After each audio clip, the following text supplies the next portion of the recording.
Hi everybody, my name is Lilith and I am going to start making some YouTube videos because it's been something that I've seen helps a lot of people in the same boat that I am, and I think it'll be interesting to see how it plays out. So I recently took the Myers-Briggs personality test and found out that I am very much so an INFJ.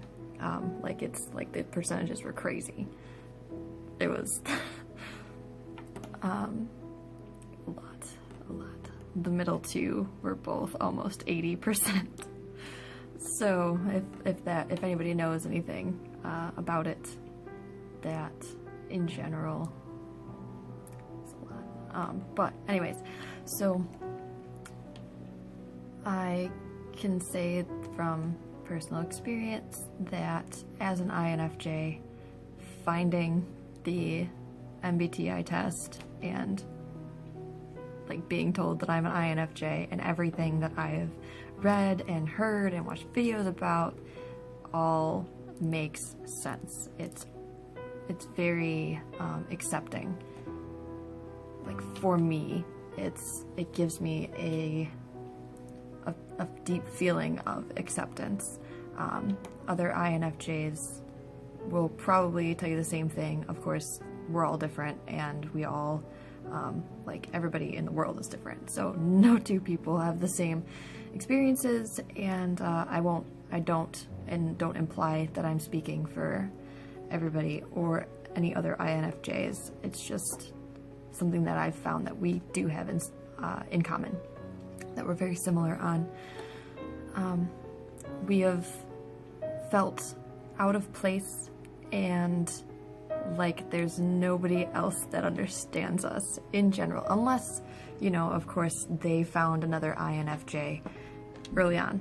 And I went through my life not knowing another INFJ until, let's see, I'm 23 years old, so until a year ago. And trying to explain or feel comfortable with who I am and how I think and how I act and how I react and everything about me, trying to feel like I belong somewhere is almost like non-existent. There have been a lot of people who've told me that I'm not normal and that I shouldn't be thinking the way that I am and that no one will ever understand me. This coming from like close family members, of course, because they want you to be normal, but this is normal for me. So it's like, I don't know what you're asking of me, you know?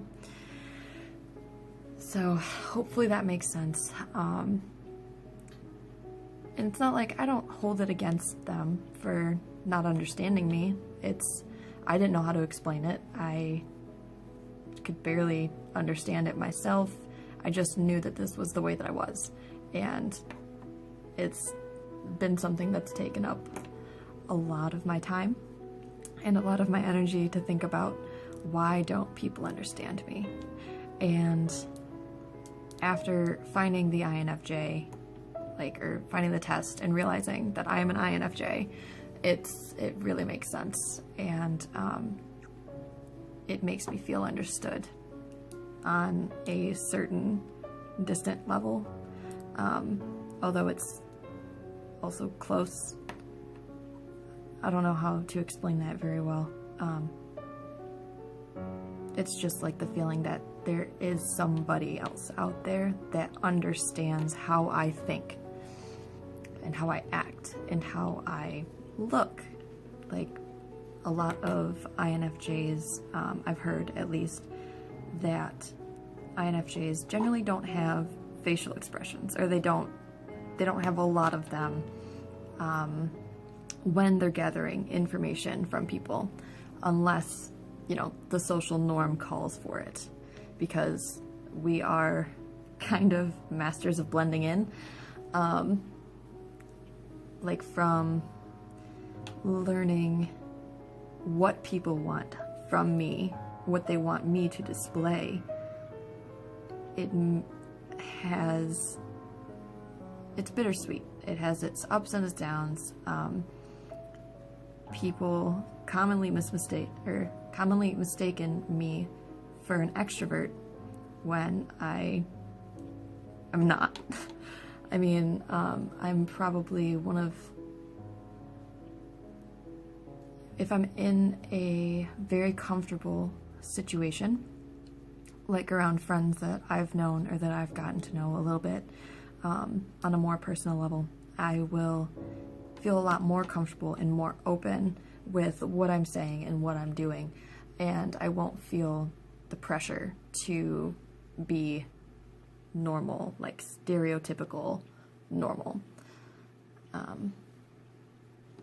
But outside of that, even if I look like I know what I'm doing, I don't feel like I know what I'm doing, and a lot of people they see that as mysterious, or I've been told that I'm coy, and that they can tell that I'm reserved, but like I'm comfortable about it. So I make them feel comfortable about me being reserved, and it's just, I make people generally feel accepted as well, which I think is because of the fact that I want to be accepted, so I somehow radiate that to other people, like, no matter who you are, I accept you for who you are, and I'm not going to try to change you. I'm going to try to understand you, and if I ever ask you any questions, like I just want explanations, or like I want background information, that way I connect all those little dots that I have to build a better picture, or in my mind, a better building. When I gather all my information is when I am able to make a clear-cut decision on how I feel about it, but I don't do it in the moment. So I have to be more so alone in order to go over all of that information and to see it from my point of view, because I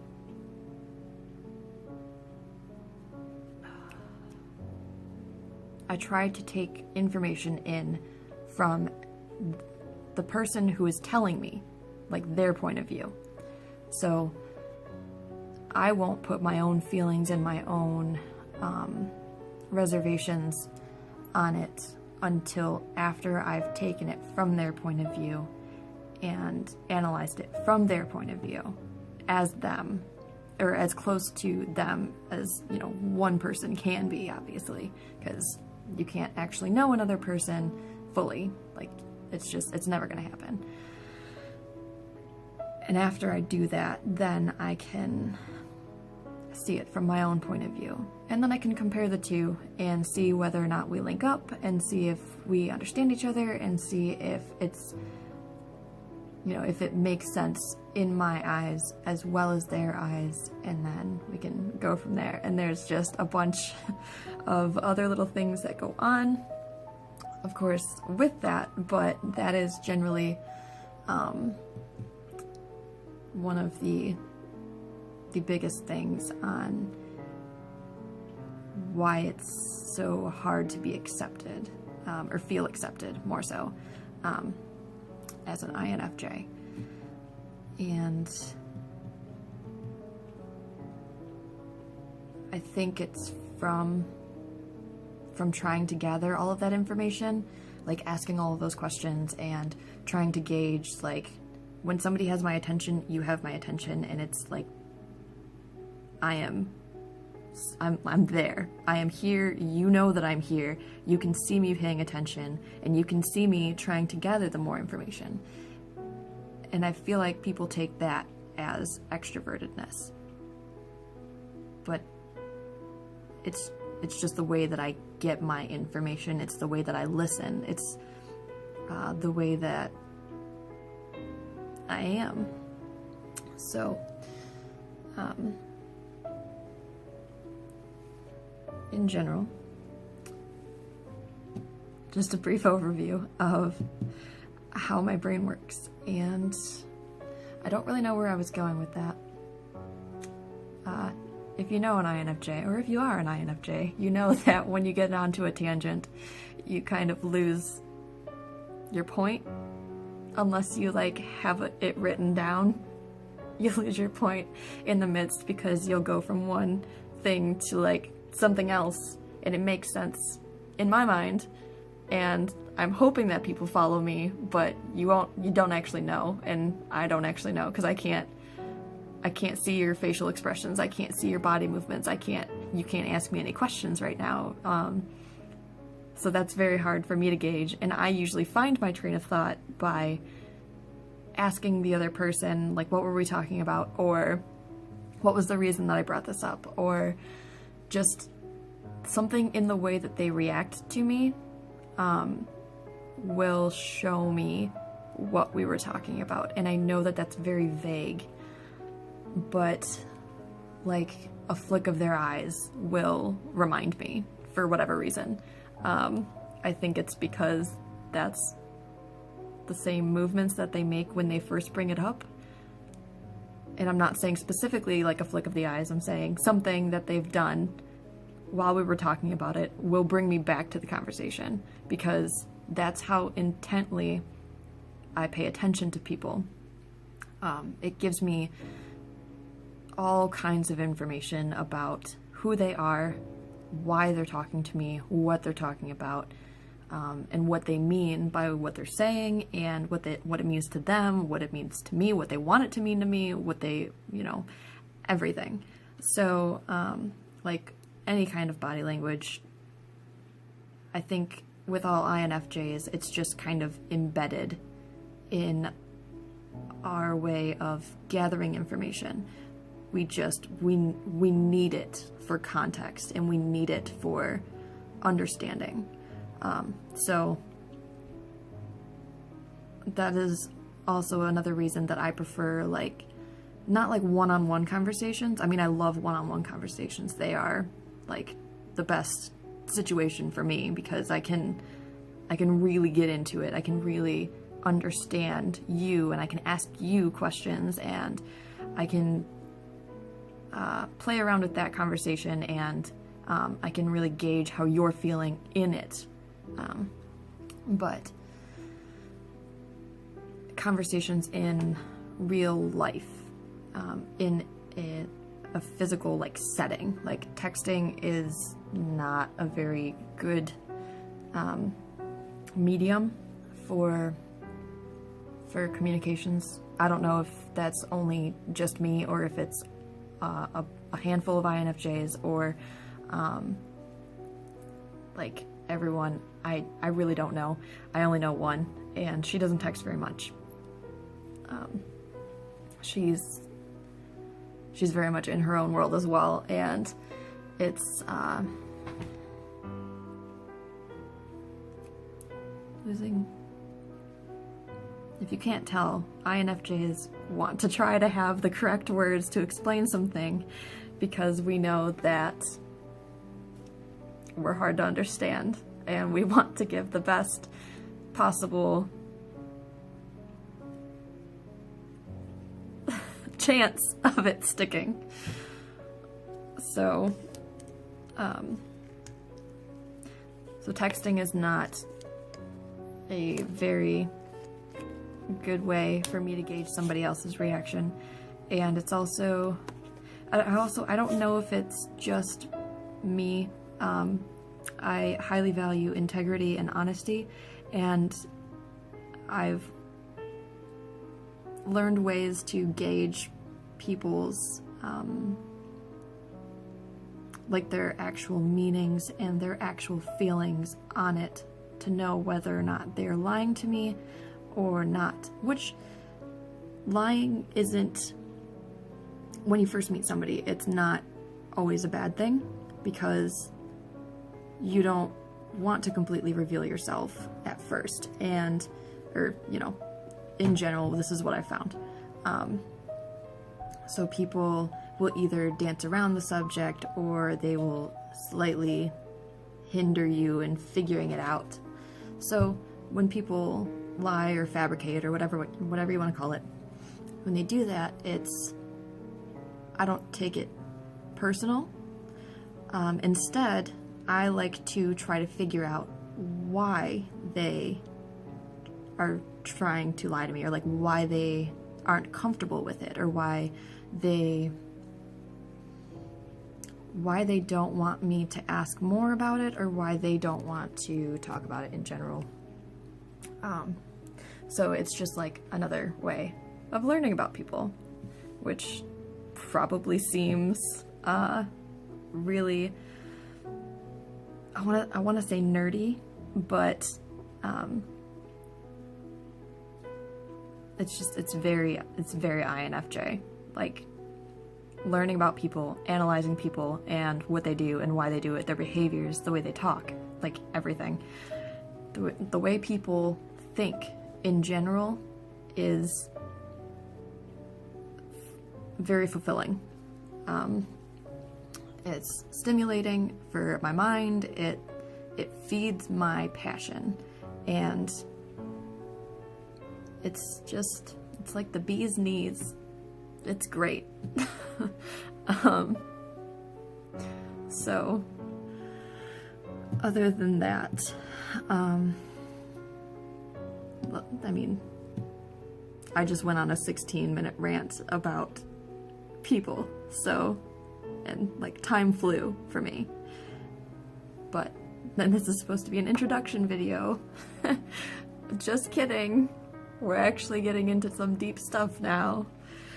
But, so, I want this video to be like, this is who I am. This is what I do for my life. And, this is also, like, I want to be understood. One of the things that INFJs want, just at our core, is to understand people and to be understood. And right after that, we want to be accepted and appreciated. A lot of people will label us as the psychologists of the group, or the therapist, somebody like who you go to get advice from in an unbiased way. Because we are able to take our feelings out of it, even though we are very much feeling people. We are able to take our feelings out of it and look at it from your feelings, and we can ask you, and like we try to get in your head to give you that advice. We can give you ours if you ask for it, but I don't know if it's something that only I do, or if it's, again, a handful of INFJs or all of them, but I will generally only give my personal advice if somebody asks me for it.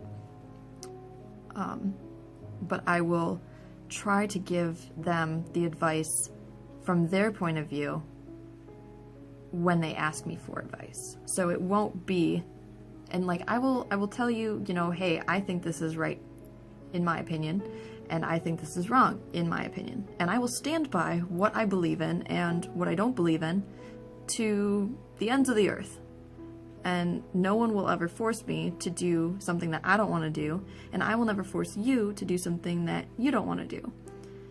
So with that in mind, it's easier to detach myself, because it's not my business, it's not my life, it's not my choice. And it's like when I want to understand people, that is where I'm coming from. Like, I don't care if it's right or wrong in my opinion. I want to know if you think it's right or wrong in your opinion, and like I want you to explain why. And then if I've had people go back on their word, and it's like, okay, this is how you explained it to me before. so what do you mean now? Like, how do you feel, like, therapy, you know, therapist going, how do you feel about this?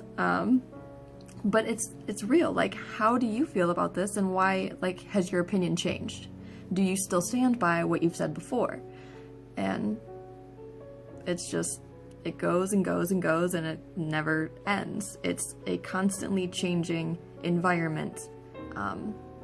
So it's very interesting, and it could literally take up 24 hours of my day. And it kind of does, because even when I'm quiet or I'm at work or something, I'm always analyzing, whether or not I even know it. Because somebody, you know, was talking to somebody else, and then something happened, and they looked at me and they were like, what just happened? And I was like, oh, well, this, and this just happened. And I was like, wait, I wasn't even paying attention. How did I know that? And, like, you'll catch yourself off guard, or at least I will. So it's pretty interesting to think about as an INFJ, to see yourself doing things like this. Yeah. So, anyways, I also, with these videos, I also would like to answer any questions from my point of view. Obviously, I'm not going to speak for everybody, but answer any questions that people may have about either INFJs, like how we analyze things, why we do what we do it on, like, or literally anything else. I mean, people live their lives completely separate of everyone else. And if you've gone through something and you want to know how I've gone through something, perfect example on what other types of questions, like, I would like to address. Like, if you're just feeling like you're alone, and like you think differently than everybody else, or you've had different experiences than everybody else, or even coping strategies, like,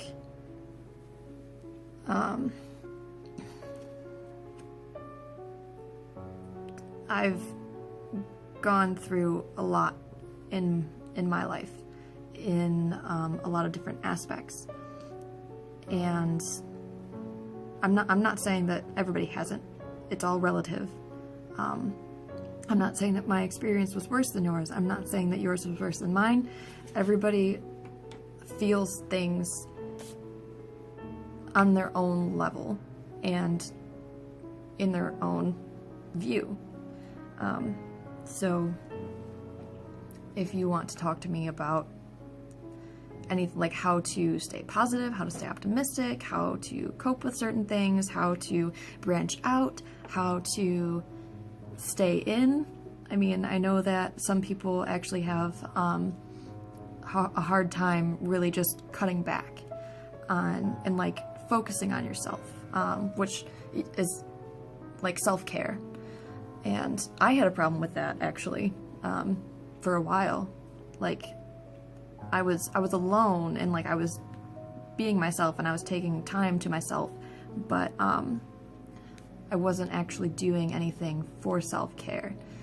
And since I have been doing things for self-care, I feel a lot more energized, a lot more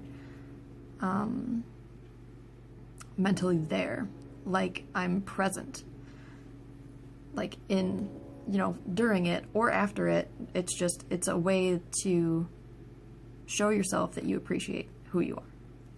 And I highly recommend it. So, you know, if anybody has any questions on that, definitely ask. It's a great thing. These videos are also going to be a way for me to try to articulate myself, which everybody does. You explain things to other people the way that you want to, and I want to know how I am going to explain something, you know, when somebody's actually not here. since I can't gauge your reaction and I can't base my demeanor and my thought processes off of another person, it'll be a challenge, definitely a challenge, and I think it'll be very interesting to see how it works out in general. How I'm going to be feeling, I have little notes down here trying to keep me on track, but clearly I'm at 25 minutes, and I apologize for the length, and thank you for bearing with me. I'm very long-winded, so, and I think a lot of INFJs are. When somebody else is around, we know when to stop because we can see it, but with nobody around, you don't know when to stop, and you could rant on for hours. And I'm sure that INFJs making videos completely understand that too. If you don't, like, tell me how. Tell me how you know. But how I feel right now and how I expect to feel during these videos is very expressive. From like my world. I mean, it's a beautiful world, actually. It's very nice. It's very vivid, but it's, I will feel definitely very expressive of that world and of where I come from, like mentally and emotionally. Definitely emotionally, because you have to tap into your own emotions in order to express it. But I also feel very awkward about it, just because I can't gauge your reaction. And that's something that will probably come to bite me in the butt after a while. I don't necessarily, no, I don't care if somebody doesn't like me or my personal opinions, because I know that everybody's different. Everybody like goes through things differently and everybody expresses things differently, all that good stuff. I have a lot of people tell me that my voice is very unexpressive, which I don't know, because I can't actually hear myself through somebody else's ears. But it is what it is, and that is your opinion. If it's something that I actually, like, if it's a fact that I have stated wrong, that I will take personally, or not personally, but it will affect me more so. Yeah, so it will affect me, because I've noticed in other videos, INFJs talk about this too, like, we try to get the most information that we can in order to understand it and not be wrong about it. Not because we want to be right necessarily, it's just that we don't want to relay it wrongly. I'd rather be correct than right.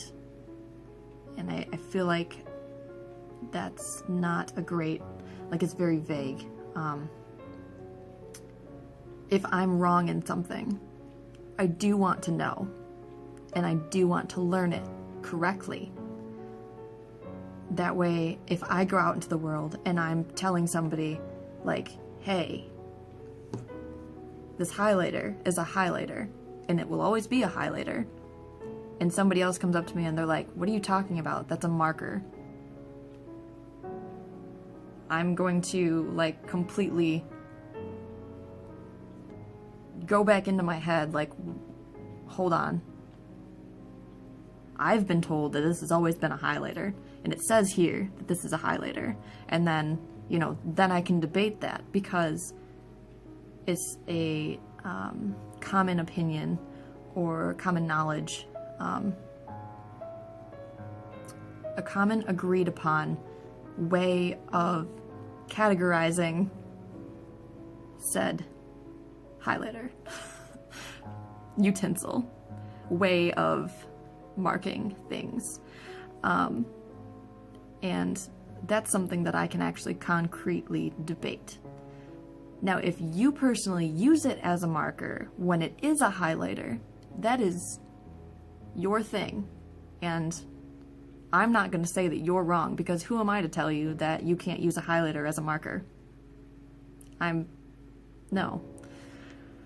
So, but if you were to try to debate with me that this is a marker and not a highlighter, that is where, you know, it would affect me and my brain. And I would have to reanalyze it and go through it. And I mean, thinking about it right now, I wouldn't mind having that debate, because now it's like, well, why do you think it's a marker instead of a highlighter? How have you been told that it's a marker and not a highlighter when it says highlighter on there?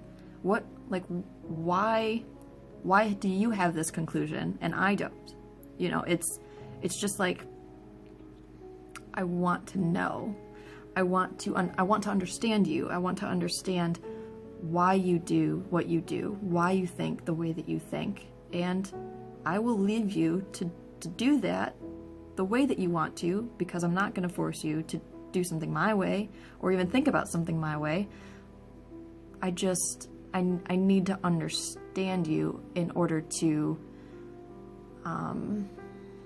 feel like I have all the information, or feel like I can make decisions either for you or for me based on that. I am now at 30 minutes.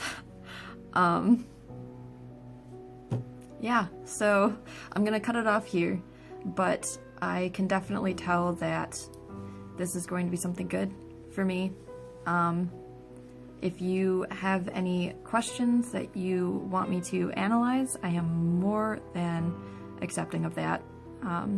If you know, anything, any recommendations on what you want to hear me think about, any recommendations on what you want me to present, all of it. So, if you watched this whole thing, thank you so much. If you didn't, no hard feelings. It's more for me than it is for you, and I hope that you can understand that in the best way. Yeah, so I will see you next time. Thank you.